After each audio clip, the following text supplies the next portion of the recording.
स्वागत है एक बार फिर आपका स्वागत है शाम को 6 बजे आपके अपने YouTube channel arts with Suraj sir के अंदर। हम लोगों ने इसके साथ आगे बढ़ते हुए हम लोगों ने अब तक ज्योग्राफी कंप्लीट किया है फर्स्ट लेसन, हम लोगों ने पॉलिटिकल साइंस का फर्स्ट लेसन कंप्लीट कर लिया है। अब हम लोग हिस्ट्री का फर्स्ट लेसन कंप्लीट करने वाले हैं।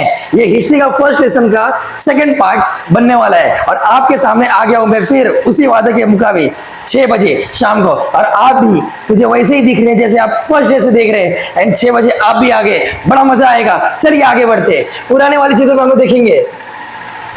इससे पुराने वाले लेक्चर में, लेक्चर नंबर 1 में हम लोगों ने European crusades and it's far reaching consequences देख लिए थे एंड जिसमें हम लोगों ने ये कंप्लीट कर लिया था। उसके हम लोग कॉजेस एंड फेलियर्स सारी चीजें देख लिए थे एंड अब हम लोग देखने वाले हैं Renaissance period in Europe.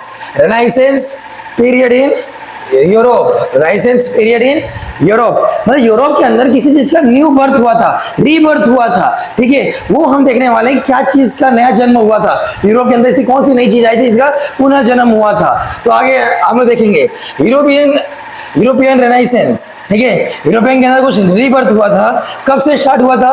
14th century CE से। मैंने आपको प्रीवियस लेक्चर में बता दिया था बीसी क्या होता है, सीई क्या होता है, एडी क्या होता है, ये सारी चीजें मैंने आपको बताई थी। तो 17th सेंचुरी के अंदर ये स्टार्ट हुआ था और ये अपने पीक पे, जेनिथ, ये अपने पीक पे, चरम सीमा पे कब था? तो ये अपने चरम सीमा पे 15th से 16th सेंचुरी सीई में था। तो 14th सेंचुरी के अंदर ये क्या हो गया? ये स्टार्ट हुआ, रेनाइसेंस नया नया आना स्टार्ट हुआ एंड 15th और 16th सेंचुरी के अंदर ये अपने पीक पे था। इस समय बहुत सारे एडवांस टेक्नोलॉजीज आ रही थी, नई नई चीजें, अलग अलग फील्ड में नए नए स्टडीज ये लोग लेके आ रहे थे, नए नए रिसर्च आ रहे थे, ठीक है।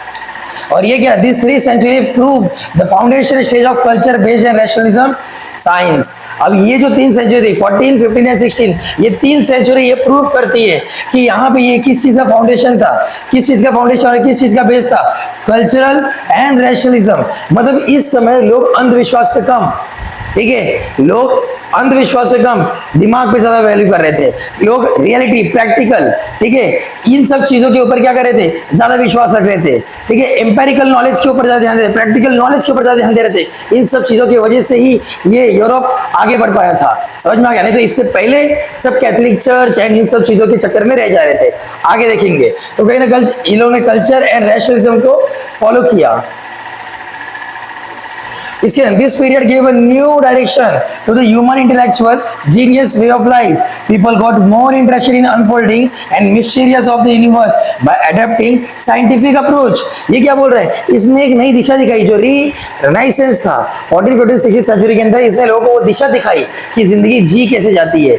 इतना ही नहीं, जो ऐसे ऐसे भी बहुत सारे रहस्यमय चीजें थी जो यूनिवर्स के बारे में, जो चीजें सबको अभी तक नहीं समझ में आई थी, उसका भी पर्दाफाश हो रहा था। उसके बारे में लोगों को समझने में आसानी होने लग गई एंड लोग उसे समझने लग गए थे, ठीक है। लोगों को इंटरेस्ट जग रहा था। जो अनफोल्डिंग, मिस्टीरियस, ठीक है, रहस्यमय जो चीजें थी वो सारी चीजें किससे रिलेटेड, यूनिवर्स से रिलेटेड, वो सारी चीजें लोगों तक पहुंचने लग गई थी। लोग उसके अंदर क्यूरियोसिटी लेकर आ रहे थे कि हाँ हमें भी ये जाननी है। Many people belongs to write poetry, drama and fiction of field that had remained untouched, ठीक है, so far। मतलब लोग उस चीज के अंदर भी ज्यादा क्यूरियोसिटी दिखा रहे थे जिस चीज के अंदर लोग अब तक इतनी क्यूरियोसिटी दिखाए नहीं है, जहां ज्यादा डीप किसी को भी इंफॉर्मेशन मालूम नहीं है, उस चीजों के अंदर भी लोग क्या कर रहे थे, क्यूरियोसिटी दिखा रहे थे। समझ में आ गया? अनफोल्डिंग यूनिवर्स के बारे में जानना शुरू किया, बिगिनिंग, पोइट्री, ड्रामा, फिक्शन, ठीक है, इसको आज तक किसी ने टच नहीं किया।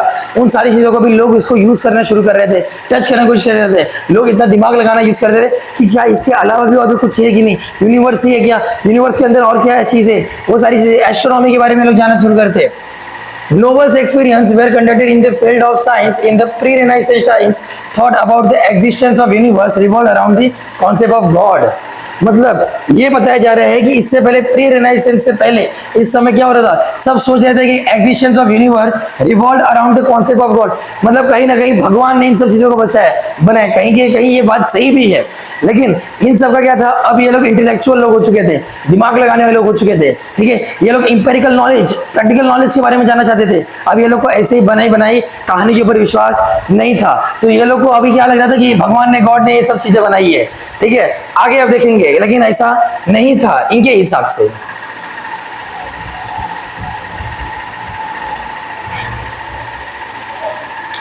ह्यूमंस, एक मिनट, हाँ, humans form the centre of the thought that this way of thinking is called humanism. अब ये सारी चीजें, एक मिनट होती है, ये जो चीजें थी ये हमारी कहने का यहाँ खत्म हुई, हाँ तो यही था, ठीक है। लोगों को ये लगने लगा कि ये ह्यूमनिज्म का, ये जो हम लोग जो चीज कर रहे हैं, इन सब चीजों से लोगों का मानव कल्याण होगा, ठीक है, जो मानवता है वो बढ़ेगी। लोगों को इससे लगने लगा ह्यूमनिज्म, ठीक है, इंसानियतवाद का जो पार्ट है वो इनको सीखने मिलेगा, क्योंकि ये अब ना कि किसी के ऊपर ऐसे ही विश्वास करेंगे, बल्कि इन्हें अगर दिख रहा है कि सामने अगर कोई मजबूर है तो उसकी ये मदद भी कर सकते हैं। तो ये लोग ना दिमाग लगा रहे थे कि हाँ हम लोग सोसाइटी को कितना अच्छा कर सकते हैं, ठीक है, ना कि हम लोग स्पिरिचुअल और इन सब चीजों के ऊपर विश्वास करेंगे। The European rulers of the renaissance period encourage adventurous seafarers of explore distance land. अब इतना ही नहीं, ये लोगों ने नए नए डिस्कवरीज करने शुरू कर दिए, ठीक है, समुद्री रास्ते से जाके ये लोग ने नए नए लैंड का डिस्कवर किया, ठीक है, जानना शुरू किया, वहाँ का कल्चर देखना शुरू कर दिया कि किस तरीके से लोग दूसरी दुनिया में भी दूसरी जगह पे रह रहे हैं, ठीक है। They brought back information about the plants, fruit, flowers, trees, unknown species of animals, weaponry, etc. जहां से ये लोगों ने नई नई जगह तो ढूंढी, वहां से नए नए फ्रूट्स लेके आए, नए नए फ्लावर्स लेके आए, नई नई स्पीशीज, नए नए एनिमल्स, ये सारी चीजें, नए नए वेपन्स, हथियार, ये सारी चीजें वो लोग वहां से लेके आना शुरू कर दिए जो वहां पे पाई जाती थी। नई नई चीजें वो लोग ने एक्सप्लोर करना, स्पाइसेस, मसाले, ठीक है, तो ये स्पीशीज एंड बहुत सारी चीजें ये लोग ने वहां से लेके आना शुरू कर दिया, डिस्कवर किया।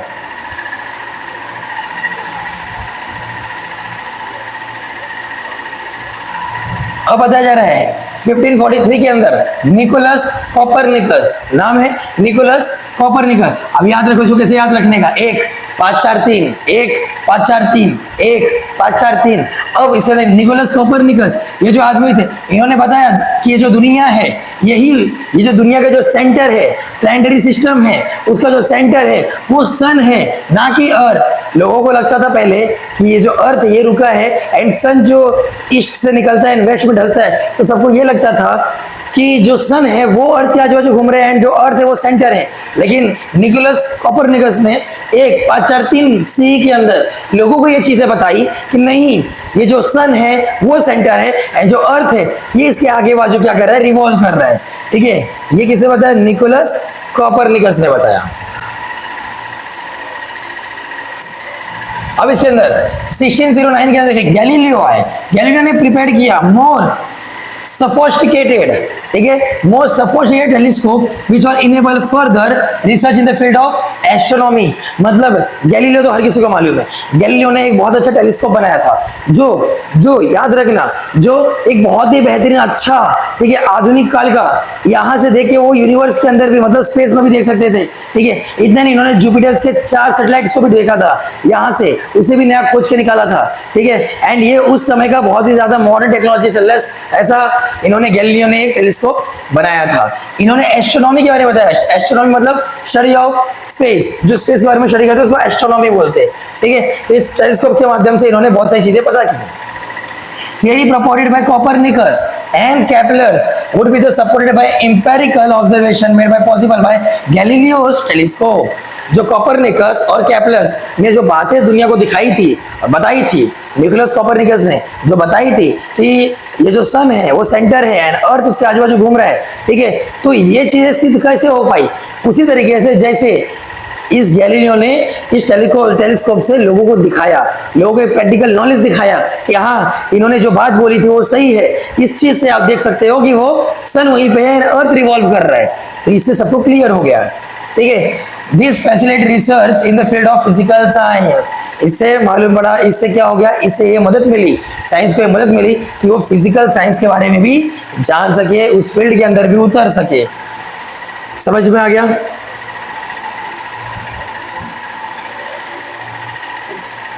इसके अंदर the invention of the gun powder, नए गन पाउडर का इन्वेंशन होने लग गया, ठीक है, प्रिंटिंग प्रेस आने लग गए, ठीक है, gun powder invention, printing press आने लगे, brought about the fundamental change in the technique of warfare and dissemination of the knowledge, मतलब ये सब चीज़ों से मालूम पड़ने लग गया भाई कि हाँ अब नॉलेज नेक्स्ट लेवल की होने वाली है, अब टेक्नोलॉजी एंड जो भी चीज़ें वो नेक्स्ट लेवल पे जाने वाली है। गन पाउडर का हो गया, प्रिंटिंग हो गया, नए नए टेक्निक, अलग अलग चेंजेस आ गए, कोई चीज़ करने का अलग अलग टेक्निक आ गया, ठीक है, जिससे लोगों को और नॉलेज मिलने लग गया एंड वो और आगे ग्रो करने लग गए। द फर्स्ट प्रिंटिंग प्रेस, पहला प्रिंटिंग प्रेस बनाया था किसने? जर्मनी के अंदर, जी से जर्मनी, ठीक है, याद रखना, और गुटेनबर्ग। तो जर्मनी के अंदर पहला प्रिंटिंग प्रेस बना था, जर्मनी के अंदर पहला प्रिंटिंग प्रेस बना था कब? 1440 में। किसने किया था? जॉनेस गुटेनबर्ग, जिसको जॉन्स गुटेनबर्ग बोलते, क्या बोलते हैं? Johns Gutenberg. इन्होंने पहला वर्ल्ड का पहला प्रिंटिंग प्रेस बनाया जो जर्मनी के अंदर 1440 के अंदर बनाया था। The first printing press in Italy, Italy के अंदर भी पहला स्टार्ट किया गया कब? 1451, ठीक है, 1440 के अंदर जर्मनी में आया एंड इटली के अंदर 1451 में बनाया गया printing press. The invention of the printing has been outstanding gift of the renaissance period. कहा जा रहा है कि रेनेसांस जो रीबर्थ जो यूरोप के अंदर 14-15 सेंचुरी के अंदर जो हुआ था, ये एक बहुत अच्छा, अगर इसका कोई रेनेसांस रीबर्थ अगर देखा जाए, कोई अच्छी टेक्नोलॉजी आई थी तो वो थी प्रिंटिंग प्रेस। लोगों को आसानी हो रही थी चीज़ें छापने के लिए, लोगों को अवेयर करने के लिए, नई नई चीज़ों के बारे में लोगों को जानकारी देने के लिए, ठीक है, वो सारी चीज़ें। आज भी लोग पढ़ते हैं तो बुक्स के ही द्वारा पढ़ते हैं, ठीक है ना, डिजिटल कोड तो ये आ जा रहा है, लेकिन इससे पहले बुक्स के द्वारा ही पढ़ा जाता था, ठीक है, तो उसके ऊपर लिखना रहेगा तो प्रिंटिंग प्रेस के अलावा और कोई उसमें संभव ही नहीं है। अब देखो, new avenues open to exchange varied information knowledge to common people. A number of modern university came into existence in Europe in 18th century. मतलब नई नई चीजें, नई नई नॉलेज लोगों तक पहुंचने लग गई, लोगों को नई नई चीजों के बारे में जानने को मिला एंड उनको ये सारी चीजें इंफॉर्मेशन अवेलेबल होने लग गई। बहुत सारी मॉडर्न यूनिवर्सिटीज 18th सेंचुरी के अंदर बनना शुरू हुए थे, ठीक है। द सिलेबी मतलब सिलेबस, ठीक है, सब्जेक्ट कौन कौन से थे यूनिवर्सिटी के अंदर, ठीक है, तो कौन कौन से थे? एपिक्स मतलब स्टोरीज, ठीक है, ठीक है, इलियाड एंड ओडियसी रिटन बाय किसने? होमर ने लिखा था। किसने लिखा था? होमर ने। Greek drama, speeches of great orators, orators क्या होते हैं सर? ऑरेटर्स मतलब जो लोग पब्लिक स्पीच देते हैं ना, उनको ऑरेटर्स कहा जाता है। लिटरेचर मतलब लिखने के अंदर, साहित्य के अंदर, ठीक है, कोई बुक्स लिखता है, कोई पोएम्स लिखता है, ये सारी चीजों के अंदर लिटरेचर के अंदर। प्रिंटिंग एंड स्कल्पचर के अंदर एथिक्स समझ रहे हो, डिसिप्लिन, ये सारी चीजों के अंदर इन लोग ने अच्छा खासा सब्जेक्ट लेके आ रहे थे अपने अपने यूनिवर्सिटीज के अंदर। ये सारी चीजें लोगों को हम सिखाएंगे एंड उनके अंदर ये सारी चीजों का नॉलेज डेवलप करेंगे।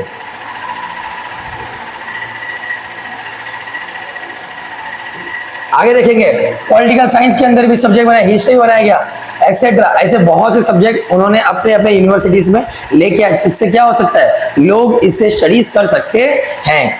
As a result of this people begin to think freely. और इन सब चीजों से क्या होगा? लोग का सोचने का तरीका बदलेगा, लोग इंडिपेंडेंट तरीके से सोच सकेंगे। अब कैथलिक चर्च, पोप्स लोग का, यूरोपियन रूलर्स का, ये सब का, किंग्स का, ये सब का कोई भी रूल नहीं था इसके अंदर। इन सब में अगर कुछ था तो वो था नॉलेज, स्किल, एजुकेशन, इन सब की ही बात हो रही थी, बाकी और किसी की बात नहीं हो रही थी। लोग आसानी से सोचना शुरू कर रहे थे। अब जो गैलीलियो के बारे में बताया है, गैलीलियो के अंदर क्या बताया है बारे में, कब इनका बर्थ हुआ था एंड कब इनका डेथ हुआ था, वो आप देख लो। 1564 एंड 1642, ठीक है। Galileo established the rational method of empirical observation promoting theory based on those observation, hence Galileo is known as the father of the empirical science.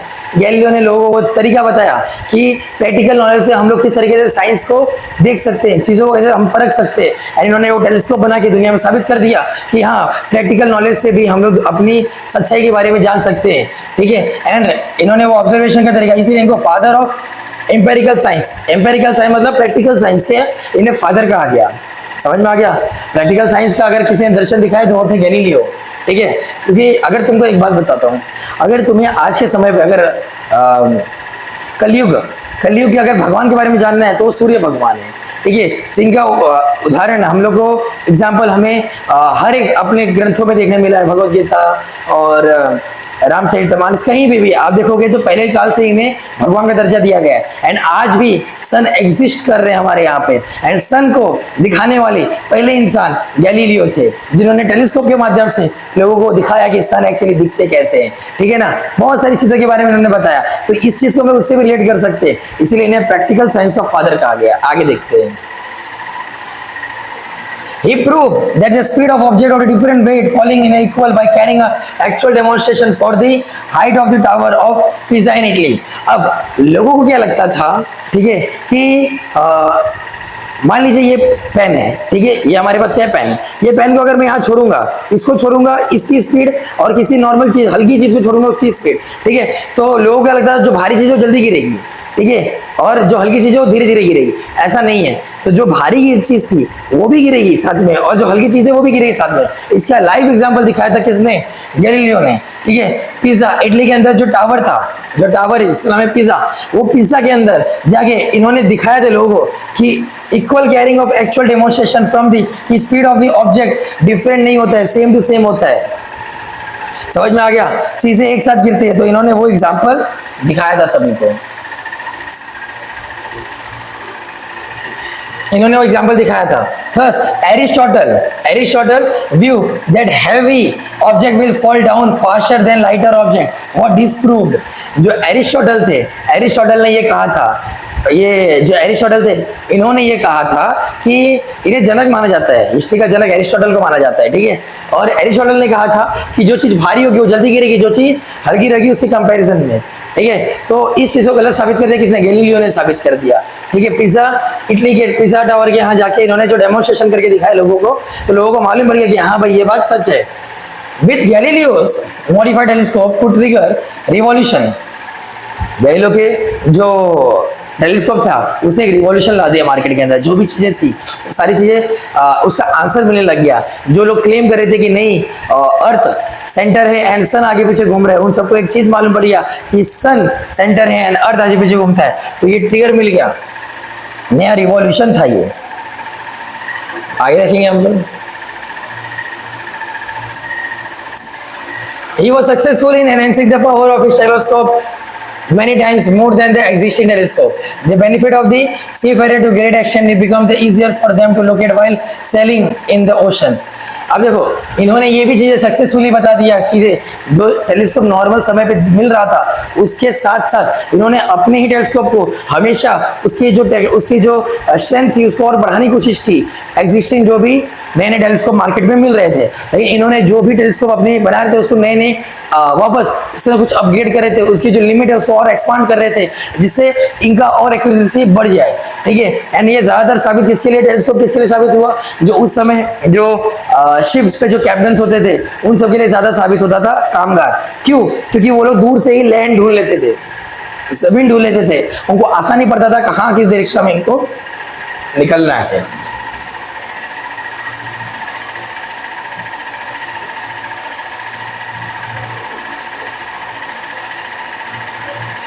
Easier, अब देखो with the telescope he would discover 4 major satellites to planet Jupiter। मैंने बताया था ना planet Jupiter के इसने इन्होंने 4 बड़े सैटेलाइट्स ढूंढे थे। Galileo also invalidated with evidence Aristotle's opinion that moon is self-luminous and इन्होंने एक और बार एरिस्टोटल को फोड़ दिया। एरिस्टोटल का कहना यह था कि मून की अपनी लाइट है एंड मून का जो सरफेस है वो एकदम प्लेन है, लेकिन गैलीलियो ने इसे गलत साबित कर दिया। गैलीलियो ने अपने टेलीस्कोप से देख के बताया कि मून के ऊपर बहुत सारे धब्बे हैं एंड वहाँ पे बहुत सारे पहाड़ और पठार हैं एंड वहाँ पे बहुत सारी वैलीज हैं, जिसकी वजह से वहाँ पे कोई भी लाइट का सोर्स नहीं है। हाँ, सन की लाइट मून पे पड़ती है, मून की लाइट फिर अर्थ पे पड़ती है, तो हमें यहाँ पे रात में सन चमकता मून चमकता हुआ दिखता है। तब जाके ये सारी चीजें लोगों को मालूम पड़ी एंड तब जाके ये इसका क्या हो गया, चीजें समझ में आने लगी। अभी देखो सेल्फ लुमिनियस अपने आप चमकता है, एरिस्टोटल का कहना था मून कौन, उसकी स्मूथ सरफेस है, लेकिन ये सब चीजों को उन्होंने साबित कर दिया कि रिफ्लेक्ट होती है सन से एंड इधर बहुत सारी वैलीज एंड माउंटेन्स है मून के ऊपर, उसका एक्चुअल कोई भी अपना कोई भी एनर्जी नहीं है, ठीक है। He had also calculated the time of the sun taken to complete one cycle around itself as 27 days। इन्होंने ये भी पता कर लिया कि भाई जो सन है उसका खुद का जो रोटेशन है वो कितने दिन में कंप्लीट होता है एंड क्या है चीजें, वो सारी चीजों के बारे में भी इन्होंने बता दिया। They said that Galileo was the first scientist who observed the spot of the sun। और इसे इन्होंने ये भी बताया और ये पहले साइंटिस्ट बने जिन्होंने सन के ऊपर जो स्पॉट्स आते हैं, जो धब्बे आते हैं सन के ऊपर, वो भी इन्होंने डिस्कवर करके बता दिया और ये पहले साइंटिस्ट थे जिन्होंने सन के ऊपर स्टडी की थी। At this point, many noted that the Varamihir, an Indian scholar, is said to have mentioned the sunspot Tamas Kalikas in their treatise Brihad Samhita 6th century CE. मतलब इससे पहले भी किसी ने सन स्पॉट्स की बात की थी, एंड ये तामस, ये इतना इंपॉर्टेंट नहीं है आपके लिए, कलिकास ट्रीटी, बृहद संहिता, इन सब चीजों के अंदर इन्होंने पहले से ही इन सब चीजों की बात कर ली थी। अब आगे हम लोग देखेंगे इसके अंदर कैथोलिक चर्च। मैंने कैथोलिक चर्च के बारे में आपको पहले ही बताया।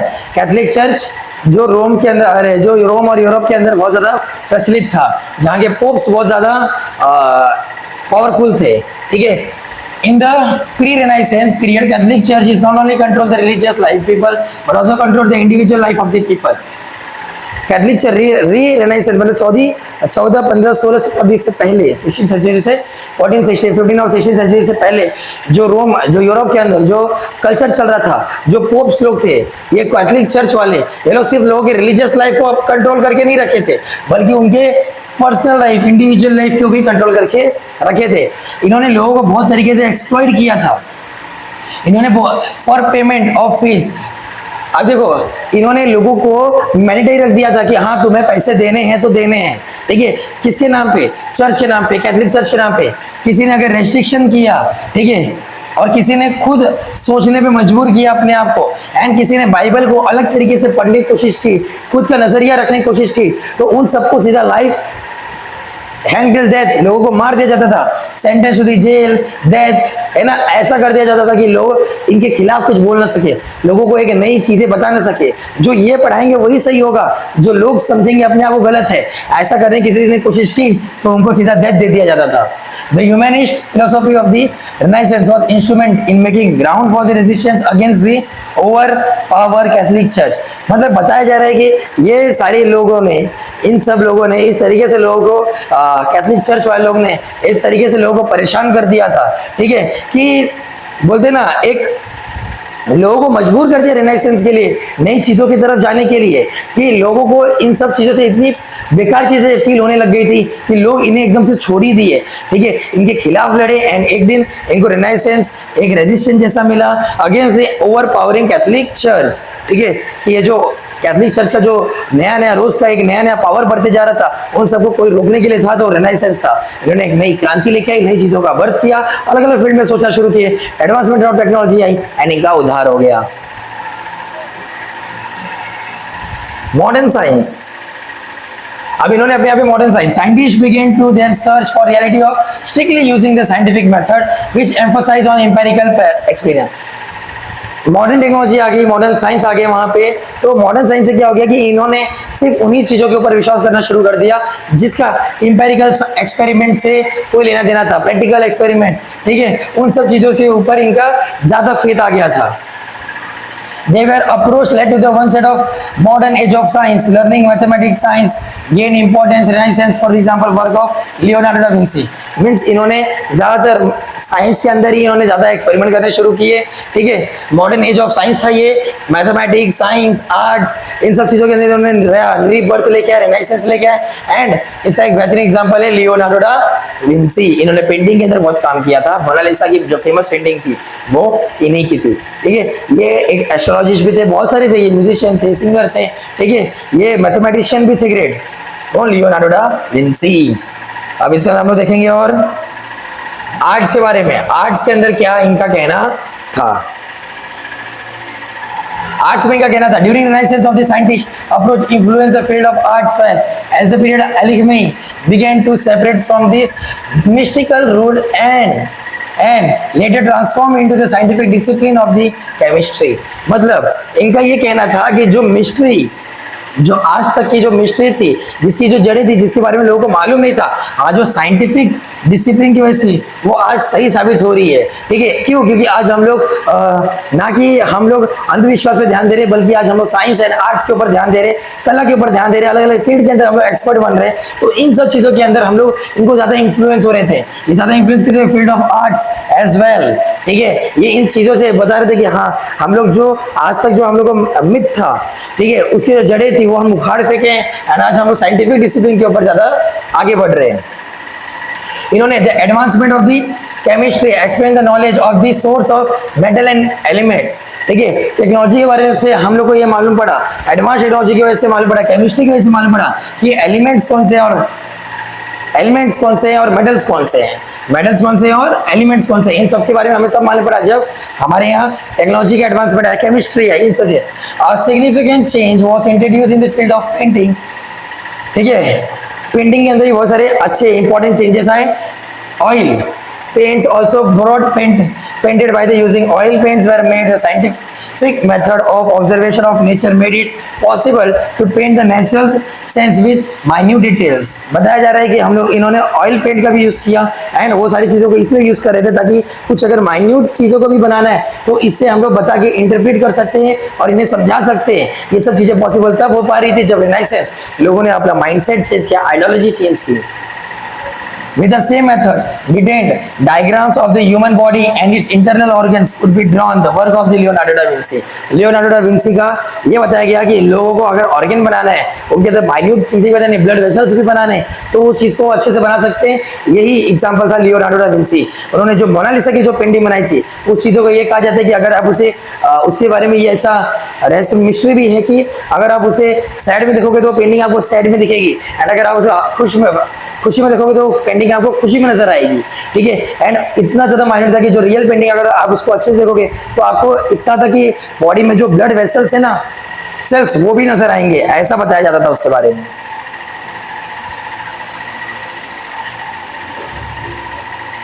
Leonardo da Vinci and Michelangelo is quite significant in this regard. ये दोनों बहुत बड़े पेंटर्स थे एंड बहुत अच्छी पेंटिंग्स इनकी थी एंड इसकी वजह से इन्होंने पूरी दुनिया को अपनी कला से प्रभावित किया था और ये यूरोप से निकल के आया था। रिनाइसेंस का एक अभिन्न पार्ट है, इससे भी लोगों ने बहुत सारी चीजें सीखी एंड या ऑफ कोर्स रिनाइसेंस एक बहुत अच्छा कामगार साबित हुआ।